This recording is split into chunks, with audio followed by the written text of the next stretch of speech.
दिल्ली में विपक्षी गठबंधन के तमाम नेताओं की एकजुटता हुई है, लेकिन एकजुटता के ठीक पहले शिवसेना ने एक बार फिर से कांग्रेस पर कड़ा हमला बोला है।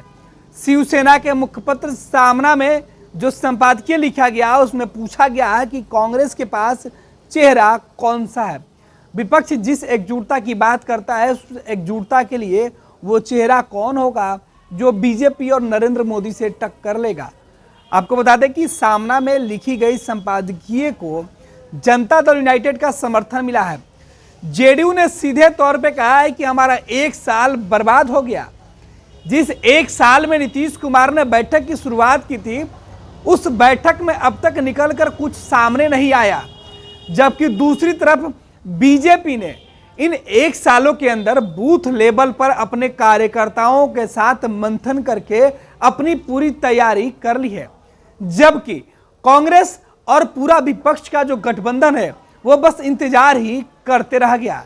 विपक्ष के साथ ही कांग्रेस के रवैये का इंतजार करते रहे कि कांग्रेस की तरफ से कब कोई बात आगे बढ़ती है, और यही नाराजगी अब शिवसेना में दिखा है। शिवसेना ने जिस तरीके से सवाल उठाया है विपक्षी दल की बैठक के ठीक पहले, उसमें यह भी कहा गया कि विपक्षी दल के साथ जब बैठक की जाए तो इस बात का ध्यान रखा जाए कि विपक्ष के तमाम नेताओं के साथ जो बातें की जाए उसमें संयम बरती जाए। किसी भी बात को लेकर कोई ऐसी बातें नहीं कह दी जाए जिससे किसी के मन पर इसका बुरा असर पड़े और संबंधों में दरार है। दरअसल सामना में जो लिखा है वो भी हम आपको बता देते हैं। शिवसेना के मुख्य पत्र सामना के संपादकीय में लिखा है, सामना में लिखा गया है, इंडिया चारथ सारथी कौन, कई तमाम चेहरों के बीच एक लाइन कई सारी तस्वीरों के साथ लिखा गया है कि इंडिया गठबंधन का सारथी कौन होगा उस रथ का चालक जिसमें विपक्ष के तमाम नेता बैठेंगे, जिसकी विजय रथ 2024 में आएगी और नरेंद्र मोदी और भाजपा को रोकेगी। सामना ने यह सवाल सीधे तौर पर शिवसेना ने पूछा है सामना के माध्यम से। सामना में जो सवाल लिखा गया है वो विपक्ष की एकजुटता वाली बैठक से ठीक पहले है, और यही बात है कि लेकर तमाम सवाल उठाए जा रहे हैं। बैठक के दिन कड़वे बोल नहीं बोलना चाहिए, बल्कि सीटों पर बंटवारा और प्रसार का नेतृत्व क्षेत्रीय राजपत्रों को करना चाहिए। जो प्रचार प्रसार है वो क्षेत्रीय दलों को मुख्य रूप से करना चाहिए। पिछले सितंबर में नीतीश कुमार ने अरविंद केजरीवाल, ममता बनर्जी जैसे नेताओं को कांग्रेस के साथ एक मंच पर लाकर असंभव को संभव कर दिखाया था, लेकिन अब देर हुई तो मुश्किल होती हुई दिख रही है। ये जेडीयू की बातें हैं। जेडीयू ने साफ कर दिया है कि देर हुई है। नीतीश कुमार ने वो असंभव काम कर दिया जिसकी संभावना दूर दूर तक नहीं थी। अरविंद केजरीवाल, ममता बनर्जी, वाम दल सबको एक साथ एक मंच पर ला दिया, फिर भी कांग्रेस बस इंतजार करती रही, और कांग्रेस के इंतजार का नतीजा ये निकला कि आज बीजेपी ने अपने बूथ लेवल तक तैयारी कर ली और विपक्ष की जो एकजुटता वाला गठबंधन है बस तमाशा देखती रही।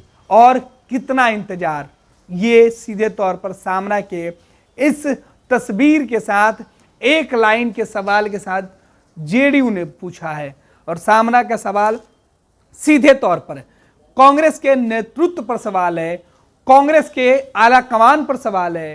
कांग्रेस ने जिस तरीके से अड़ियल रवैया 5 राज्यों के चुनाव में दिखाया उस पर यह सवाल है। अब देखना है कि सामना में लिखे गए शब्द, सामना की जो तस्वीरें हैं वो विपक्ष की बैठक में कितना बवाल मचाती है। पैनोरमा ग्रुप, जो सोचता है वो करता है।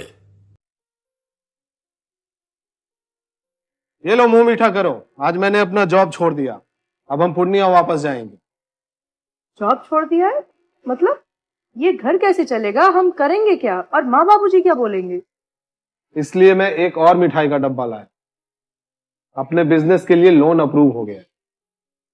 अरे लोन अप्रूव हो गया वो तो ठीक है, लेकिन पूर्णिया में हम रहेंगे कहाँ? अपना घर भी तो नहीं है वहां।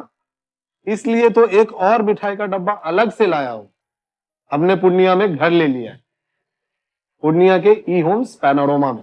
पूर्णिया में पैनोरमा ग्रुप लेकर आए हैं ई होम्स पैनोरमा। बड़ा घर, आलीशान जिंदगी और अत्याधुनिक सुविधाओं के संग अरे अरे, अब क्यों मुंह मीठा करवा रही हो? क्योंकि हम घर वापसी जो कर रहे हैं। घर वापसी की खुशी पूर्णिया में ई होम्स पैनोरामा के संग।